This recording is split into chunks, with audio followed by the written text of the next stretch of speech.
Hello, everybody. Welcome to Advanced Drilling, PTRE 451, 545. It's 451 if you are undergrad. It's 545 if you are graduate student. I think for undergrads it's called Advanced Drilling Engineering. For graduates, it's Advanced Topics in Drilling Engineering. We just call it Advanced Drilling. Uh, Is it recording? huh? Is it recording? Yeah, it's recording. Oh. I started the recording. Yeah. So the lectures are Tuesday, Thursday is early, 9:30 until 10:45. And it's gonna be via Zoom for the online people. It's it's on campuses in this room, CEC 205. Now, this class is not the introductory level course. There is an introductory level course which is only for undergrads that was taught last semester, and this is for graduate students. If you're undergrad, you have to have taken the fundamental, the drilling engineering class, the introductory level. For graduate student, you don't, but there is a possibility that you do not have drilling, you do not have background in petroleum or in drilling, so it might be your first drilling class. In that case, things may be a little bit harder, but not too terrible. It's just you need to follow along, and some concepts are pretty straightforward. Mathematically, it's fairly easy, I would say. But concept-wise, it can get pretty complicated. It's a very real-world class, a lot of numbers. You don't know which one correspond to you, etc., etc. The students who have taken the undergrad version of the class, they know what I'm talking about. So try not to get lost along the way, basically. So before I go to the course description, I kind of want to open the syllabus. If you go to syllabus, so I arrived yesterday at 5 and I put everything on Blackboard, but I realized there were some issues on the syllabus. One date was wrong. So I fixed it and I uploaded a new version. And this one should be correct. It has the information of me. Most of you already took a class with me, so you know me. My name is Andreas Michael. My office is 113A, which is the end of the petroleum engineering suite by the microwave. I have office hours Tuesdays 1 to 4. It's either you walk in or by Zoom. I might cancel today's office hours. I don't know, but I have work to do, so I might use them. But I'm available by email or even phone call or text anytime you guys want. The TA for this class is one of my graduate students, Chukwuemeka Kalu. He goes by his last name, Kalu. I have his email. He's coming back to the US this week, but he's available by email if you need him, because he sent me an email this morning. We had some issues with people being mean to TAs in the past, so I had to put this line that he must be treated with respect and professionalism at all times. Course description, you pretty much know what you are getting into. Is about drilling topics related to well construction as well. There is overlaps with well completions class. There is overlaps with solid mechanics that you take in your undergrad. There is some overlaps with production, of course, and some other petroleum engineering, some disciplines, but it's a very operations-based course. I mean, very, very hands-on kind of course. The way I divided, this is the third time I'm gonna be teaching this class, and I designed it the first semester I was teaching it, spring of 2023. The way I have it divided is into 5 modules. The first module is called Making Whole, which is an introductory module. It's basically basic stuff. And I think that's a pretty long module. It's, I think, over 100 slides. The second one is drilling hydraulics, which is all about drilling fluids. This is where we're gonna learn a very important tool, which is probably the most important tool you're gonna learn from this class, the YouTube model.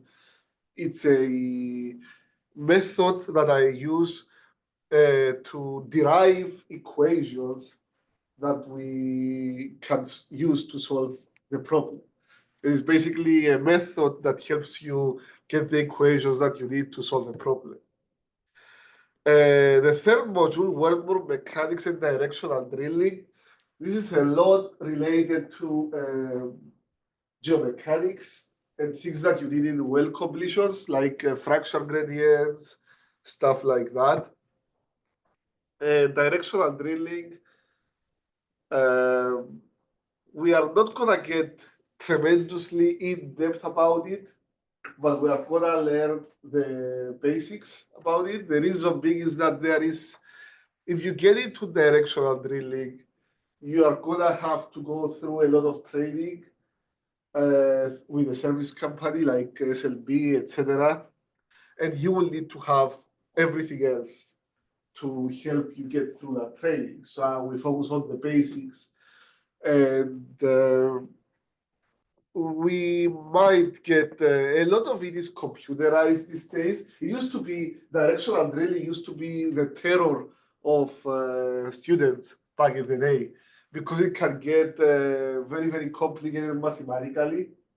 But these days you have a lot of computational tools that can make your life easier. So I don't want to spend a lot of time in messing with the specifics. I want to focus on the fundamentals. That's why I'm choosing that. And then you have module 4, blowout prevention and control.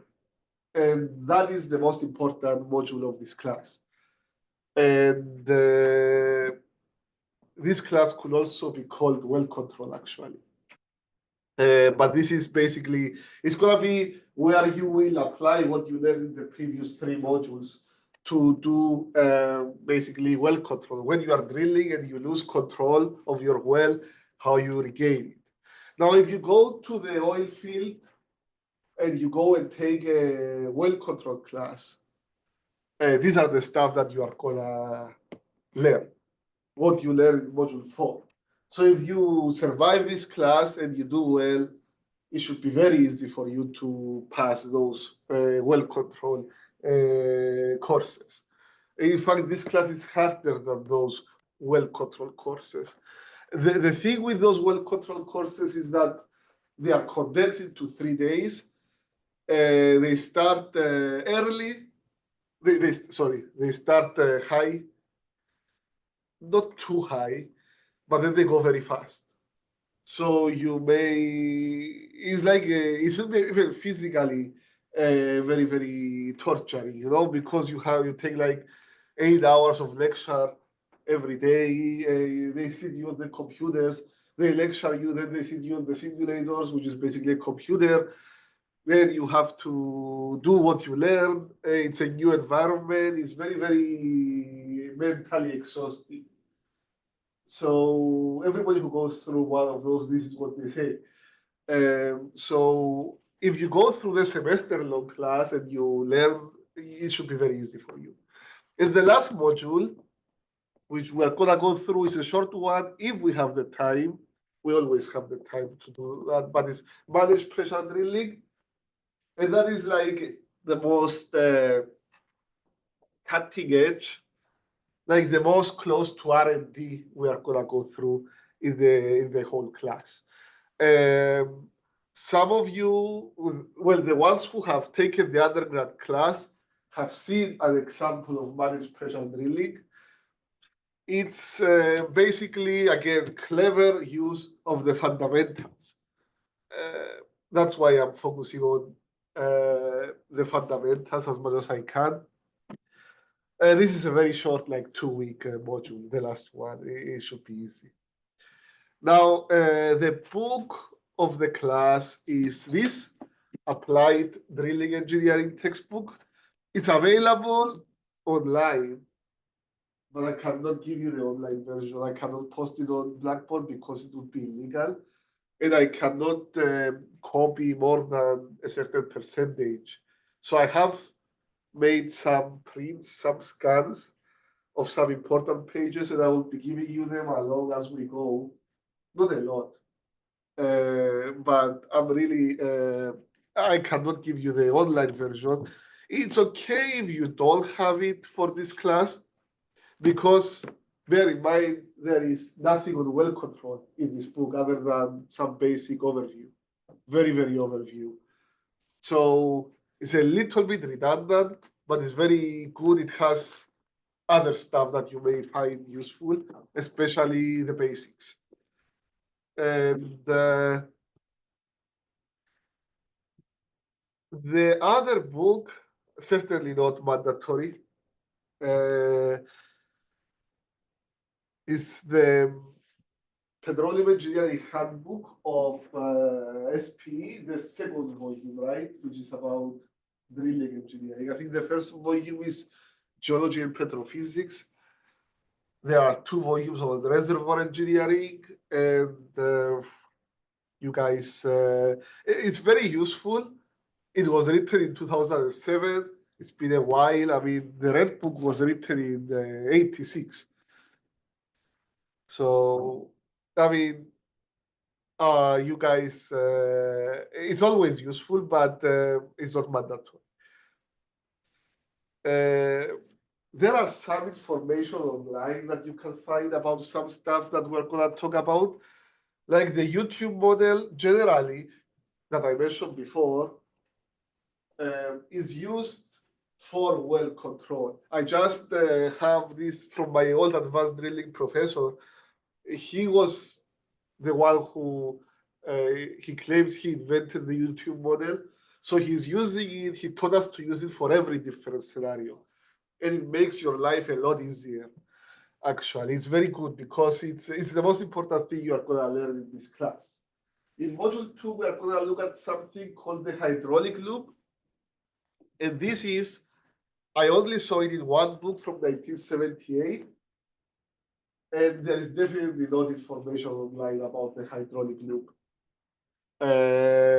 Really, we haven't seen it anywhere. I haven't seen it anywhere else. So you need to be paying attention to the lectures a lot and make sure you come to the office hours and clear up any gray areas so that you don't get lost early on. It's a little bit of a hierarchical course, like it goes deeper and deeper as we move along. For the wellbore mechanics and directional drilling, understanding what the fracture gradients are and stuff like that. And then blowout prevention and control is where the fun is gonna be about.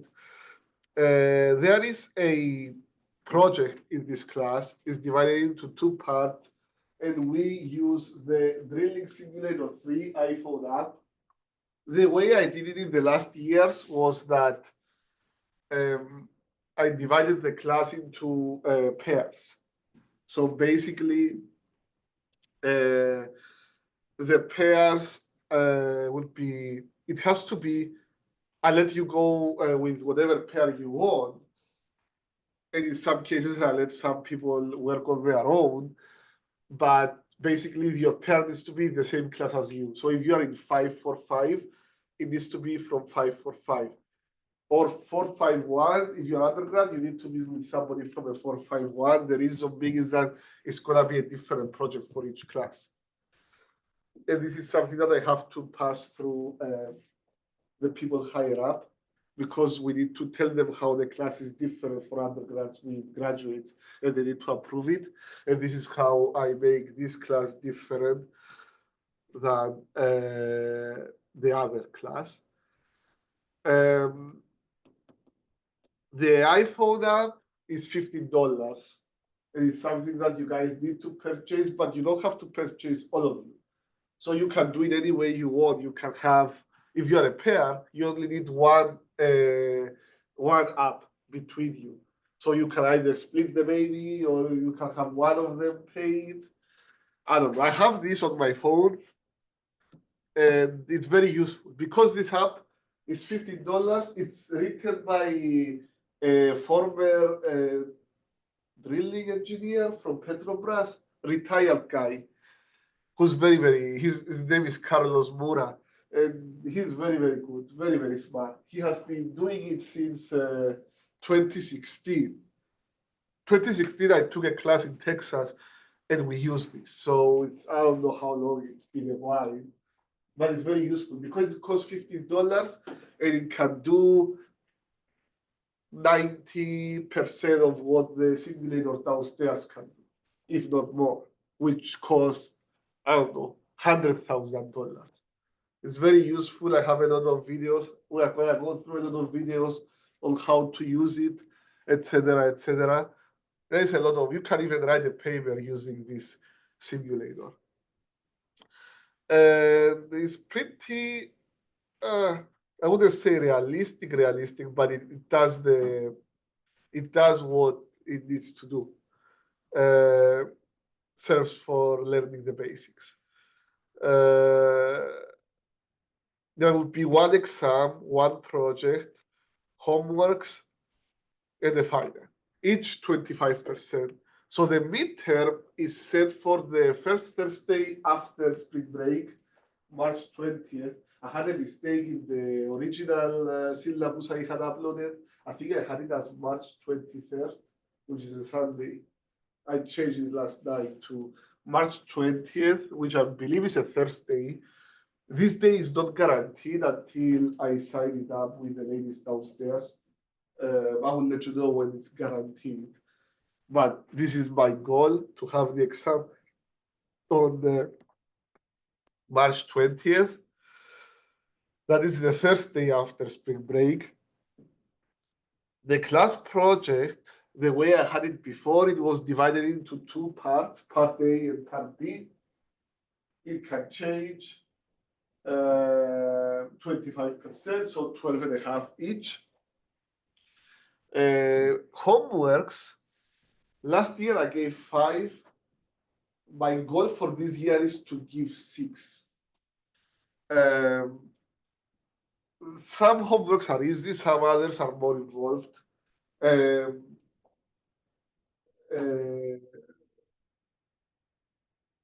This class, unlike other class, I had an issue with some people last semester. It's mostly with undergrads. Graduates are generally more mature to understand that, I mean, homeworks are a big portion of your grade. There are some people who like not doing homeworks, and then they come to the exam, they expect to do well in the exam, and I mean, even if you do well in the exam, if you lose 25% from the homeworks. Just making sure everything's good the first day. Yes, sir. Good Yes, so sir. far? All right. Thank you very much. Yep.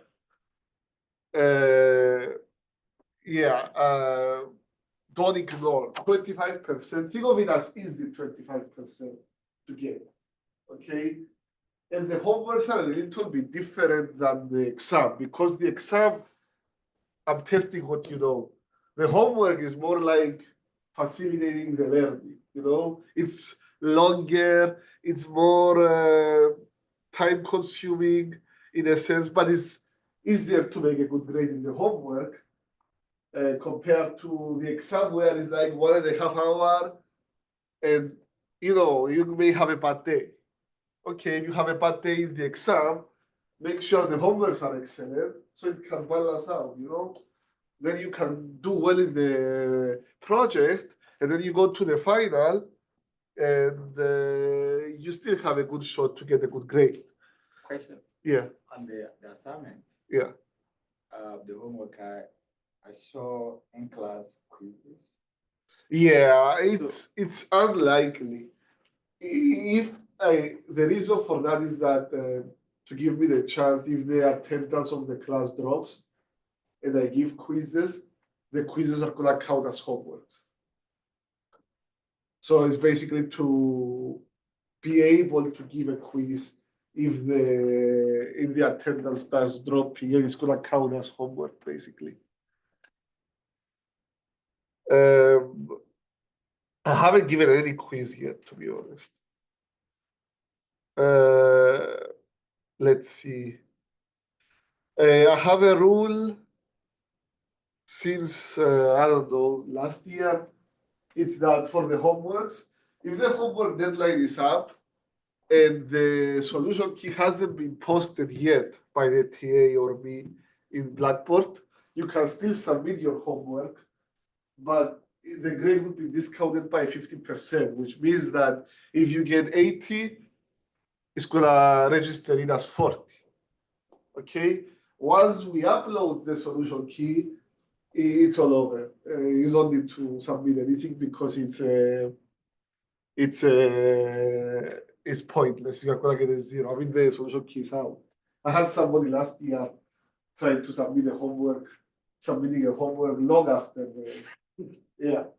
So that's the rule that I have, and I explicitly stated in Blackboard in the syllabus. Midterm 25, class project 25. The final, the date is not my choice. It's based on what time the class is. So May 15, Thursday, 8 a.m. until 10. And then you are off for the summer. You're gonna get a chance to submit a course evaluation with selfie. This is what UND is using. The online people, they are gonna take the exam via honor lock. We no longer use PTRE in this in CEM anymore from this semester. So make sure that you familiarize yourself before the first exam on the only exam of this class on March 20th. And I'm gonna talk about it a little bit before the class, but it's your responsibility to have the equipment that are necessary. I believe honor log is easier, more practical than PTRE. It's done using AI. I guess plenty of ways to work around it. But yeah, we had some issues with when we were giving exams with PTRE. There is some rules that need to be followed, including waiting until the end. You need to show to your proctor that you deleted the files after you submitted them, etc., etc. Some people accidentally disconnect and then send me the exam themselves. I mean, that was an automatic zero. And also there were some issues in 2023 fall semester. There was a student having other people take exams for him, and he was caught by the ladies, the administrative people of the department, and I think he was expelled. But yeah, there are some rules that need to be followed so that otherwise there would be a zero basically. Some of you have already taken, the online people have already taken classes, so they know how it goes. It's just a new system now called honor lock, not PTRE. And I don't know it very well, to be honest. This is how it is. So the grades here, it says A from 90 and above, B from 80 to 89. These are suggested breakdowns, or like what I do at the end of the semester is that I go to that 90 and then I go further down and see to find a gap. So when I find a good gap, I put it there. And I always ask for the TA's opinion on where to set the cutoff between A and B, B and C, etc., etc. There is so much I can do. I cannot give like a 50-point curve, you know? It will get me in trouble or our department in trouble with ABET when they come in 2027 to recertify our programs because they are going to be looking into that. And of course, one thing I can definitely not do is giving a student with a lower grade a bigger, lower score, a bigger grade than another student who had a higher score. Which is why there is no extra credit assignment as some people, when it's towards the end of the semester and they think they are not passing the class, they come and ask for a special extra credit assignment. And I cannot do that. Nevertheless, if we have like a couple of homeworks or a midterm where there is basically a bloodbath, what I do, that means people did very bad as a class, what I do is that maybe the next homework I give them a chance of a couple of extra points. I think we did that in geomechanics last semester. It's not a lot of points, but they can make the difference. And of course, there will be a curve at the end of the semester if needed. So the lowest, one thing also I don't do is that I will never go above 90, for instance, for an A. I'm not gonna raise the 90 to a 92 or a 93. I can give the whole class A if they deserve it. I can also give the whole class F if they deserve it, you know? But I will never make it harder just because everybody did well. Okay, so any change to the suggested system is gonna be on your benefit. Okay, there is no making it harder for you. Okay. Some stuff here. Don't be violent. Don't. Yeah, if there is an issue that goes beyond me, you need to take it to our department's undergraduate advisor, that's Dr. Ling. Beyond that, it goes to the department chair, that's Dr. Schultz. Beyond that, it goes to the college dean. Our interim dean is Dr. Adams. And beyond that, it can go to the president, Armacost. If you still have issues, probably it can go to the governor. Yeah, I think this covers everything. I haven't found a mistake, but I'm sure that if I review it and I find a mistake, if it's an important one that needs to make a change, I need to let you know. And this is basically a contract that we are gonna follow the whole semester, and you are gonna get the appropriate grade at the end of the semester, etc., etc. So that about the syllabus. And yeah, if there is a major change, I will let you know. Don't worry about that. Orally in class and by Blackboard announcement, depending on how important the change is. If it's a typo or something like a grammatic error, I won't. But if it's a serious error, I will let you know. Yeah. This one, module 0, is basically, I guess, introduction for the class. We're gonna spend like a couple of lectures on it. And before we start module 1, it's called module 0 because it won't be in any of the exams. It's just introductory. Course description. This is the description that the website has about this course. Although it was changed by our new chair last semester, it was, I think now it's just one sentence. Drilling is basically making a hole underground to retrieve oil and gas, I guess, for our purposes, right? So it's a big part of upstream oil and gas operations. It takes about 90% of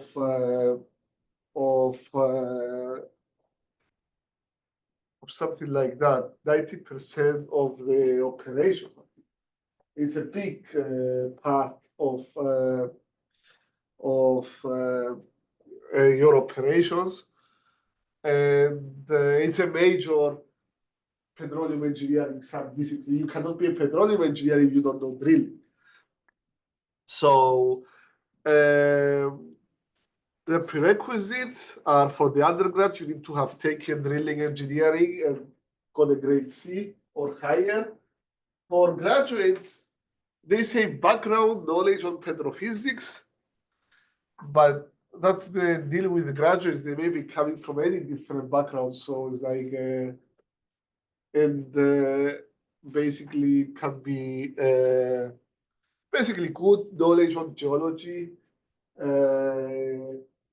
some solid mechanics I would like that you guys have, because, for instance, we are not gonna explain in this class what is torque, but we use torque when we drill, right? So I cannot spend the whole class to explain you in terms of physics what is torque. This is something that my old advanced drilling professor was making us write on our syllabus. He was making us write, this is not an introductory course, this is an operations-based course, this is not a plug-in the calculation course. And these are important because I think this is the mindset that you need to have throughout this class. Is basically that we are gonna be, we are not learning, memorizing equations and plugging numbers. We are learning the fundamentals and exercising our logic in order to apply those fundamentals into different situations. So my name is Andreas Michael. Oh, most of you already know me. I am from Cyprus. I'm what they call Greek Cypriot. Where I come from, the boys have to do a 2-year military service after high school, which I did in 2008 to 2010. After that, I moved to the US.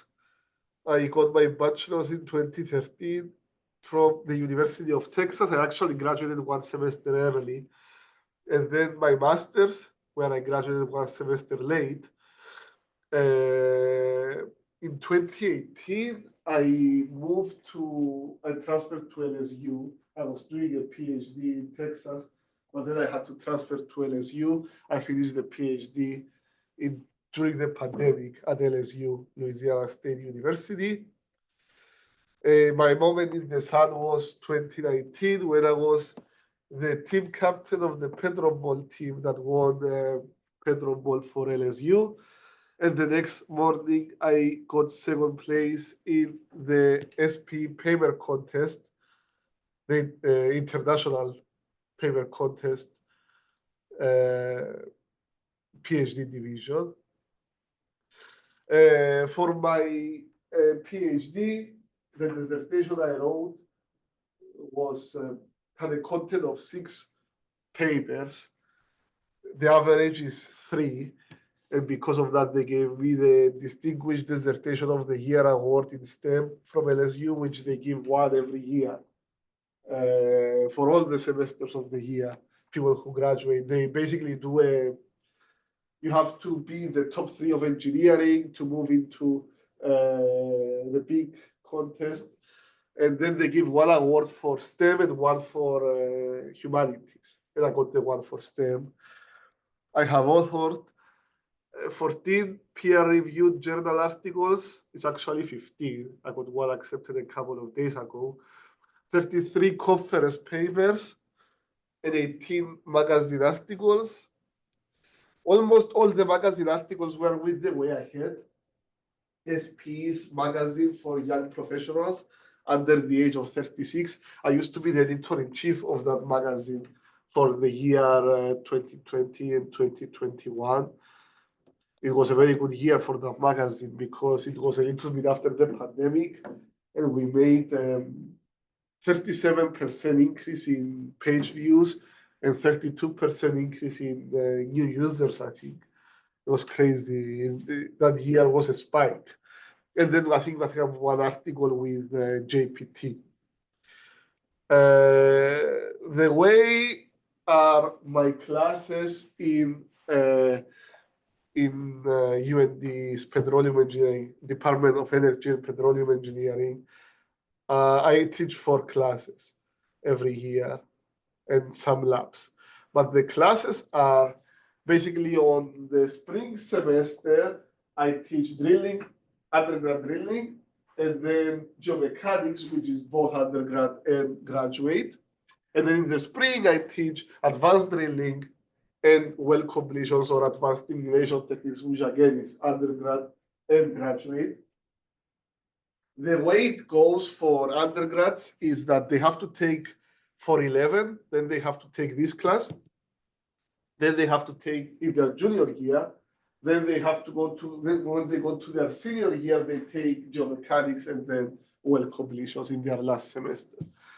So the classes are interconnected, the way I teach them, and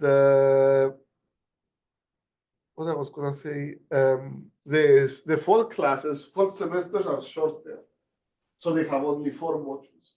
The spring semesters, they are longer, so they have 5 modules. That's why this class has 5 modules. They are very interconnected. So even if you're a graduate student, if you took one from me, one other class from me, it might help you in this one, etc., etc. In fact, this is my the class that I like teaching the most. And I know that the students in general, they like the spring classes more of mine than the fall semester classes. The fall semester classes are more like fundamentals based. The spring classes are more applied based. Another thing that I do want to make a conscious effort this year. Oh, question. What did you call the proctor alternative? Honor lock. Honor lock. Let me write it down. Honor lock with one word. Honor lock. Let me send it. Sorry, I didn't see the chat on time. I know that when we post the videos, is that here in this part of the screen, more or less, there is the camera picture of me. So I did a conscious effort over a winter break. I went through all my slides and I tried to make that space empty. It's not always empty, and this slide is one of those examples. It wasn't possible, so I let me show you the slide without so that you can see the whole thing. But wherever it was possible, I did move stuff to make that leave that space empty. But you know, sometimes when I write stuff in class, I get into, I guess, the rhythm of life, and I write stuff behind that. In that case, it's not the end of the world, because you can go into learning modules, and this is where, on the Zoom meeting link, you go to cloud recordings, and you will find a listing with all the recordings of the lectures. And every recording has 3 files. One is just that camera looking at me. The other one is just the screen, so you can see everything I write on the screen, even if I wrote behind in that area, which I shouldn't, but by mistake if I wrote, you know. And the other one has the screen with the camera on the top left corner. I take that video, that MP4 file, and I also put it into the corresponding folder. So this one, today's lecture is gonna be in module 0. So I'm gonna come here at module 0 and make a file called lecture 1, parenthesis module 0, and it's gonna be there. Now, if you open that, this is to make it more practical for you. But if accidentally I wrote in that area and you cannot see what I wrote, just go to Zoom, Zoom Cloud recordings, get it, see what I wrote, if I made a mistake to write there. In every module, I have basically the slide deck, which is being updated as we go along. If I find typos, etc., etc. So I have the latest time it was uploaded, the latest date. So make sure when you are studying for the exam, it doesn't mean that you go at the beginning of the semester, you download what I have, and that's it, because we can be making changes as we go along. That being said, it's the third time I'm teaching the class, so it won't be a lot of changes. It's small typos, etc. The first time I was teaching the class, I was making slides as we were going along, so that was major changes every week. But now it's just small stuff. And to be honest, the main changes I'm making is basically readjusting the slides so there is nothing on the top right corner, so that the camera won't be hiding it. So it's just minor fine tuning. Just be cautious of the date. When it says updated January 13th, yesterday basically, it was uploaded last night. If I find a mistake and I fix it tonight, it's gonna say 0114 2024 5. Okay. So that about it. Let's carry on. I just wanted to say that. And at the end of every lecture, it takes about 2 hours for the video to process by Zoom. And then I get a notification. I get the video and I upload it on Blackboard. But sometimes I forget. I may wait until the next day, But once the video is ready, it's available to you via cloud recordings. So you don't need to wait for me to take the MP4 that has 2 views and put it there. This is something I do just to make it easier for you, more practical. So you don't need to, basically you can go to cloud recordings 2 hours after the class is done and basically see everything from there. I know some professors don't, this is what they do, but I try to make it easier. So I just take that video and put it on the learning modules just in case. Okay. The TA of this class is Mr. Kalu, who's a master's PhD student from Nigeria. He works on hydraulic fracture modeling. He's doing experiments on transparent blocks of gelatin where you can see the fractures growing. He has taken this class and I think he had the highest grade in the class, so he knows what he's talking about, or he knows what he's doing. So if you go to him, he will be available for you guys to help him, or for him to help you guys.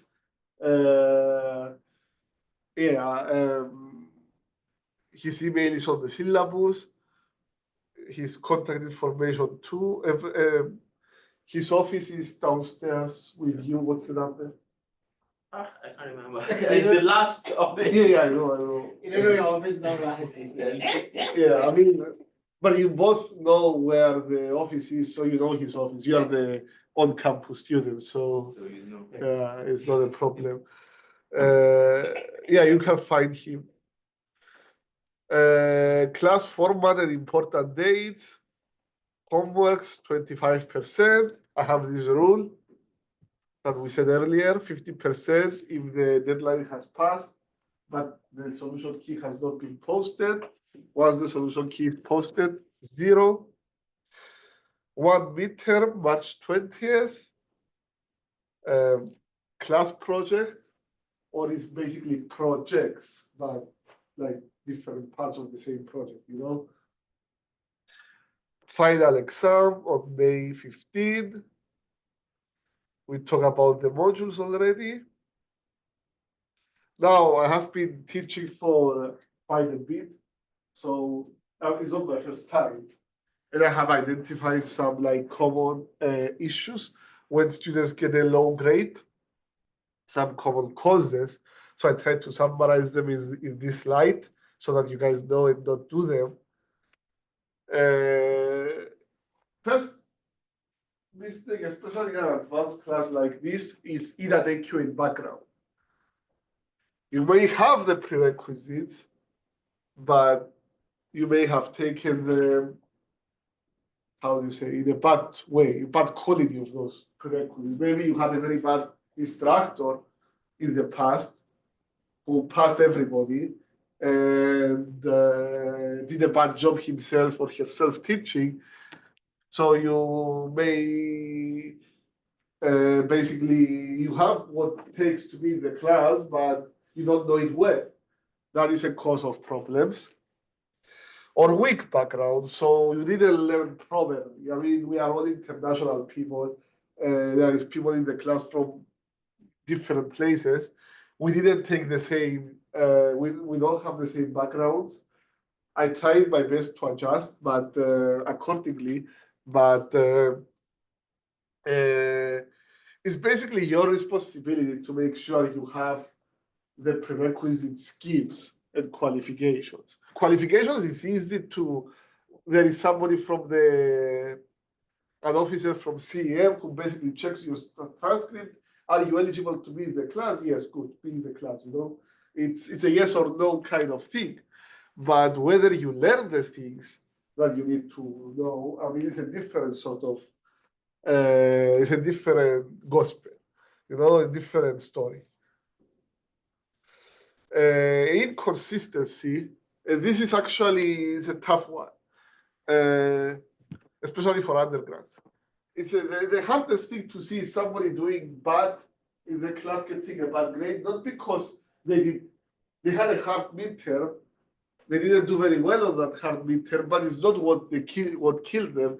It killed them that they got 0 on a homework that everybody else got 100 because it was an easy homework, you know? They left the easy points on the table. So you need to be consistent, like everything counts. It's the story I was telling you earlier, like somebody didn't do any homework, then they came to the first exam, they didn't do a bad grade in the exam, they didn't do an excellent grade either, but it's not really the exam that killed them, it's the homeworks. Think about it. If you don't do the homeworks, that's 25% of the grade gone. That means if you do 100 on everything else, you get 75%. If you want to pass the class, you need a C, right? The C, the cutoff for C is 70. That means you have only 5% margin to pass the class. So homeworks are important. Another thing that I also had issues with in the past, especially in the undergrad, is drowning in the details and missing the big picture. And that is like, it's a class that is arranged not hierarchically. This was a bad word to use earlier in the class because this is not a hierarchical course like mathematics that one builds on the other. It's more like a tree with branches. So if you focus on the tiny branches, and then you miss the big ones that are more important, right? So don't focus on small details, missing the big picture. Like sometimes people drown. You need to be thinking simply, linearly in this class. Just the math in this class are, except towards the end of the class that we have some derivations, I would say high school level, almost. High school level, you know? It doesn't get the integrals, differentiation, crazy stuff that you see in well testing is not the case here. It's fairly simple mathematically. Yeah, very, very, it's a complicated class. Like, it's like once you have the equations that you need to use for your specific problem, everything becomes easy after that. The mathematical implementation is very easy. it's the conceptualization that is the problem. Because it's a operations class, it's a very, very heavily applied course. And the fifth one is low motivation, just people just wanting to pass the class. I cannot do anything about that if you just want to pass the class, but it puts you in a very dangerous zone because you may have, if you are on the margin, you don't know how much curve there will be at the end. If there would be, there is a lot of, last year, I don't know, last year in this class, half of the students did either a D or an F. But that was because they did very bad on the prerequisite class, and I didn't fail anybody in the prerequisite class. It was my first time teaching, so I gave everybody a massive curve. And that was a mistake because then there were big issues in this class, and this class was my second time teaching it, so I had all the material ready, and it was taught okay, or what I thought was okay. So you need to be motivated and yeah, just passing, I don't think it's enough. Expecting to just pass the class, doing as little as you can, not really. And this has translation in the industry world, believe it or not, because I was looking at, I don't want to say names, but I was looking at some people a few days ago or yesterday, I don't remember, maybe 2 days ago. And there was somebody who failed the class. It was on the margin. I ended up passing them. And because they were saying, like, I didn't pass them because they had a job lined up, but I passed them because they were on the margin. I gave them a push, basically, to pass. I was on the iffy side. I didn't want to pass them. The TA said, don't pass them. I passed them. They went to big service company to work. Guess how long they lasted? 4 months. So it's, yeah, there is translation. Sorry. Yeah. Is it that they recruited them based on the course they took?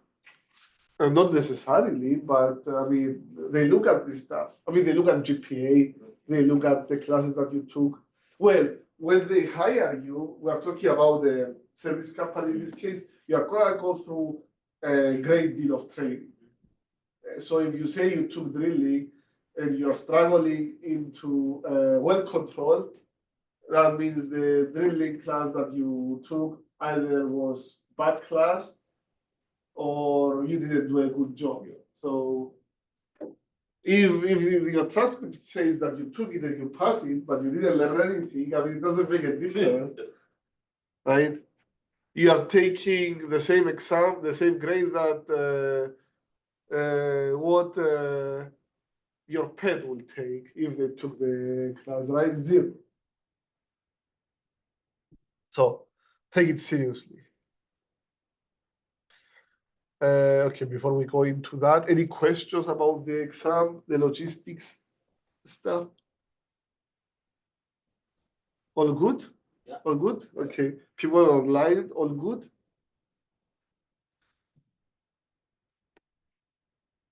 Okay. So that about the logistics. I put together a few slides, general, on general stuff. Of course, they are not going to be tested. And then a nice movie, which we are going to see next lecture for module 0 before we start on module 1. Also, one thing that I mentioned is that I have everything coming towards the end of the semester. That means the first homework is a little bit later than than your other classes. First homework, maybe. The first exam is after the spring break. Well, the only exam.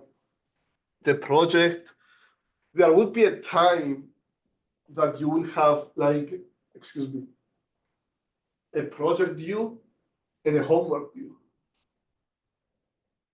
So that would be a little bit of a tough period. But the reason why I put the first exam, the exam and the homework, I put everything towards the end of the semester, or like I backload everything, is because I want to give you time to adjust and learn working with me learning working with you. So it takes a while to adjust.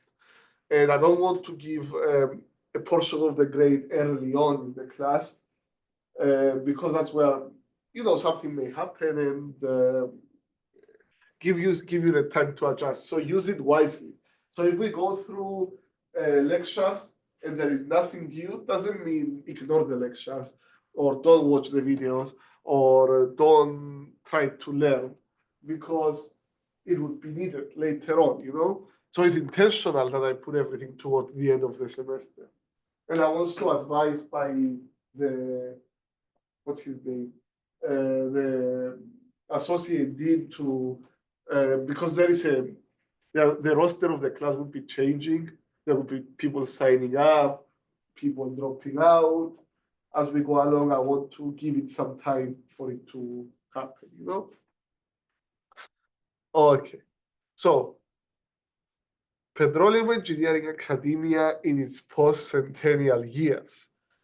Petroleum engineering is not a brand new discipline as people think. The first petroleum engineering program was established in 1910, 115 years ago, something like that, in the University of Pittsburgh. The first petroleum engineering class, the first class called petroleum engineering, was a geology class taught by Sir John Cadman in Birmingham University in England. John Cadman was something like equivalent to the CEO of Anglo-Persian, which became BP later on. So it's not a brand new discipline. It has unfortunately been a victim of negative influences from the outside and importantly from the inside over the years, and that being self-destructive distractions, non-oil and gas fashions, as I call them. And there is a danger that is my fear, that in the future, like when we die, we will petroleum engineering will have phased out, and yet will be producing and consuming more oil and gas than ever, which is going to be very stupid. Something similar to mining.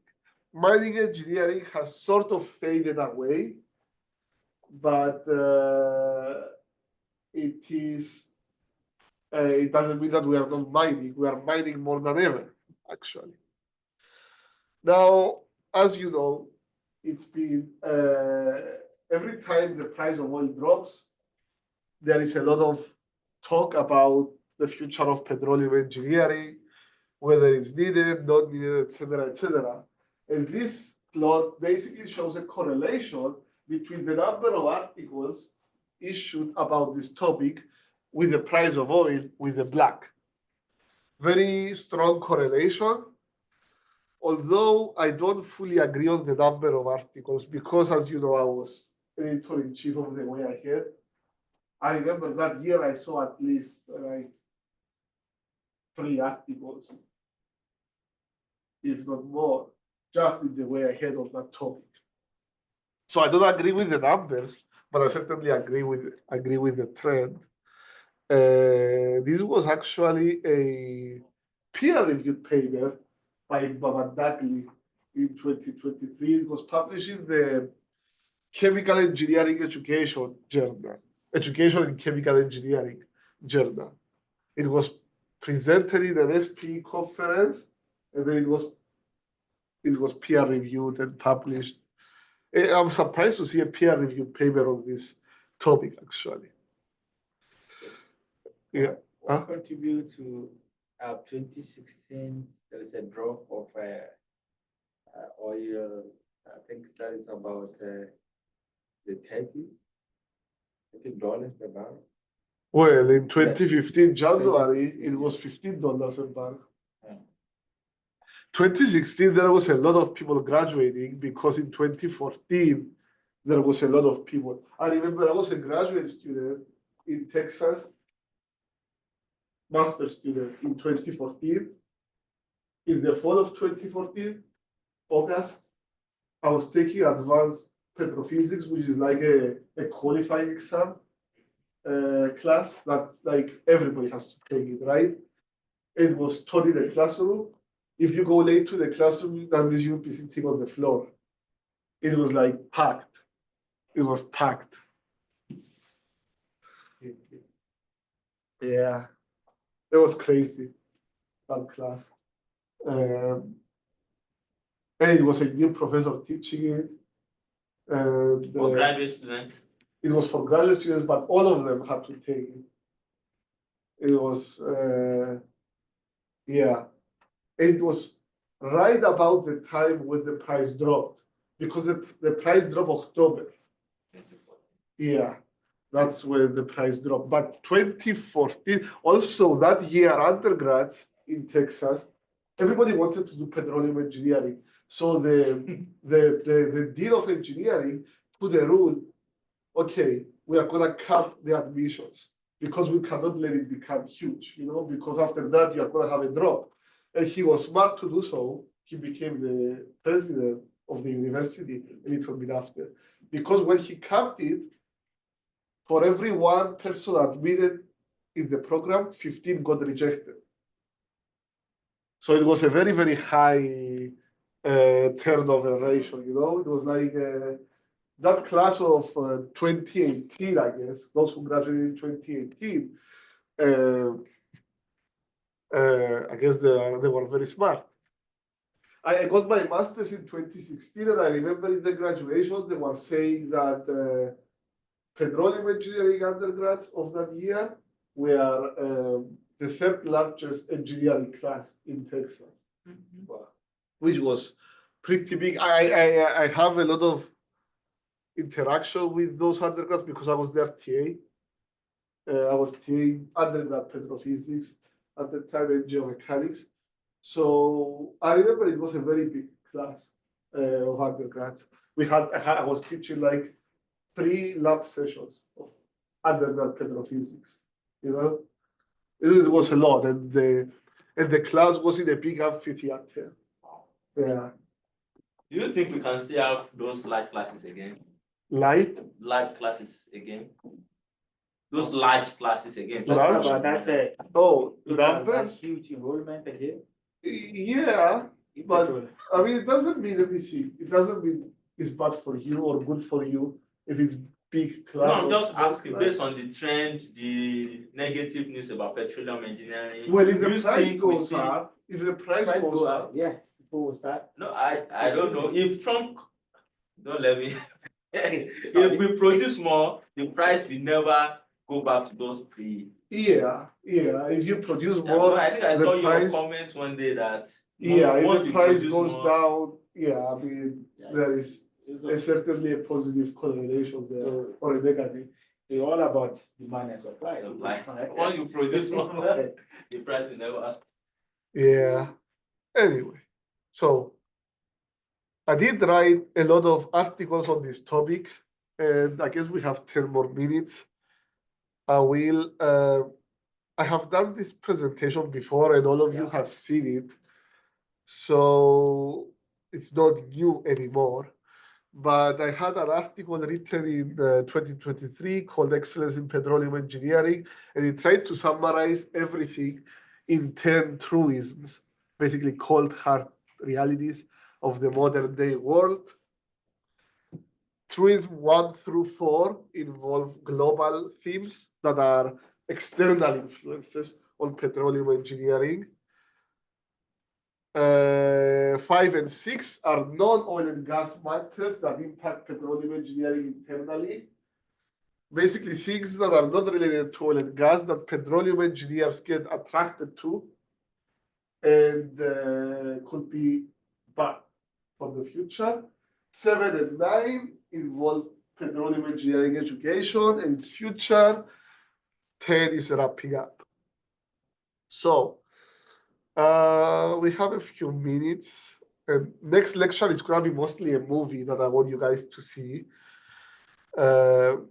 But yeah, truism number 1 is basically we are not running out of hydrocarbons. I took data from the BP statistical review. Every year around June, BP publishes a statistical review of energy and basically has data from the year before. Okay, so this year is going to be for 2024. Okay, and they publish it in 2 formats: PDF, which is just for showing, and a spreadsheet format, which is good for people who like to do research on that. So I took this data and I took the oil and gas reserves, normalized it by the energy consumption per capita, and you see that the trend is going up for both oil and natural gas. So there is nothing concerning there that the price of oil goes down. Now, if you know, in the US struck oil in August 27, 1859. I think it was a Thursday in Pennsylvania. The first allegations that we are running out of oil started something like 6 years after. You know, where they struck oil is called Titusville, Pennsylvania. You can see the old when you drive there, actually. Then it led to a boom. Everybody was drilling in that area, and then it depleted the reservoir, and newspapers were talking about oil running out in the US. Nevertheless, we are how many years after? 150 years after plus, and we are still producing oil. And actually, the reserve amount is actually increasing. I saw a statistic in 2002, the reserves was about 1 trillion oil for oil, 1 trillion barrels. Now it's like almost 2 or more than 1.7, because the reserves depend on 3 things. The resource amount underground, which is nobody knows what it is, and but it's not changing, right? It's what it is, in a sense. It's changing over many years, you know, as oil is produced. And there is 2 theories on how it is produced, but we don't care about this. It's like how much is on the ground is fixed for us. We cannot change that. Then there is the technology, which you can't change, and then the price of oil. If the price of oil goes up, automatically the reserves go up. Because there are reserves that are so hard to get that unless the price of oil is sufficiently high, I cannot do it, right? So there is 3 things that the reserves are dependent on, and that's why reserves are increasing every year. Generally speaking, when the reserves are actually decreasing as a number, is the years where you have an oil price crisis, a high oil price crisis. So 2008, etc., etc. We have centuries of oil and gas beneath our feet, especially if we consider natural gas hydrates. But there is something that is important for you guys, that your knowledge is more advanced than the average people on this matter, is that natural gas is, in terms of content, is cheaper. In terms of energy content, is cheaper than oil. Okay, 1 BTU of natural gas is cheaper than oil, and this decoupling started around when the shale revolution began in the US. It made gas cheaper than oil, and several people, smart people, are going to take advantage of that. This energy content price disparity between oil and natural gas. All right. Good about this. Truth number two is that there is no alternatives to hydrocarbon forms of energy in the foreseeable future. I took the values from BP Statistical Review. I divided it into three categories. With purple is fossil fuels. That's stuff that we care about: coal, oil, natural gas, traditional forms of energy. And then you have renewables with orange, and then everything other is with yellow. And you see that purple is what they try to do smaller as they can. It did become a little bit smaller from 94% in 1970 to 83% in 2020. But look at the 83% of 2020 is much larger as an amount than what it is in 1970. Actually, there is some people who claim that if you let the market work on its own, this value will stabilize at something like 87% or 90% and stay there. Constant. Like if you don't have any laws that are adverse towards oil and gas or towards renewables, it will that purple is going to stay constant as a percentage. It will increase, but it will be constant as a proportion. So that decrease is basically man-made. And look at the renewables in more detail, especially wind and solar, that are basically very big, touted as the future. Look at how high the generation needs to be for this low consumption with the dotted lines. The dotted lines is what you actually consume, okay? And the solid lines is what you actually need to generate to be able to consume this small amount. So look at how much generation you need to have for such a small impact in consumption. This is because of the nature of these energy resources. They are thermodynamically unstable in a sense of the wind doesn't always blow, the sun doesn't always shine. Even if it does, it's not much. And by the way, they get a lot of preferential treatment in the grids, etc. So this is after a lot of favoritism that you get these plots. But look at one imbalance is that if you look at the budgets of the countries members of the IEA, this is the International Energy Agency, which is headquartered in Paris, France. And it's basically 34 countries, 34, that are like developed. US, Germany, France, etc. Big developed nations. If you take their government budget and you break it into the same three categories, fossil fuels, renewables, and other, you will see a big imbalance. Now, the purple is the minority, and you have bigger contribution in orange. Now, the yellow is different stuff, okay?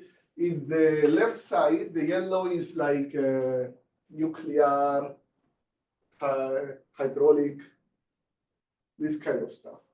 In the right, it's basically carbon sequestration, energy efficiency, transmission, etc., etc. So it's a little bit, when you see the yellow, we are not comparing apples to apples. But when you see the orange and the purple, it is the same stuff. So you can see the imbalance. I mean, look at 2020, which was a weird year. Double of the budget was dedicated to renewables than fossil fuels. So this is something that I hope it changes in our lifetime. And are they waiting? come in. I see somebody waiting, but I don't know whether he's want to come here. or- We will carry on next time. Okay. Yeah, we'll carry on next time. We're gonna finish this and watch a movie. Thank you very much for attending. I hope to have a nice semester with you guys. I will see you on Thursday, 9:30.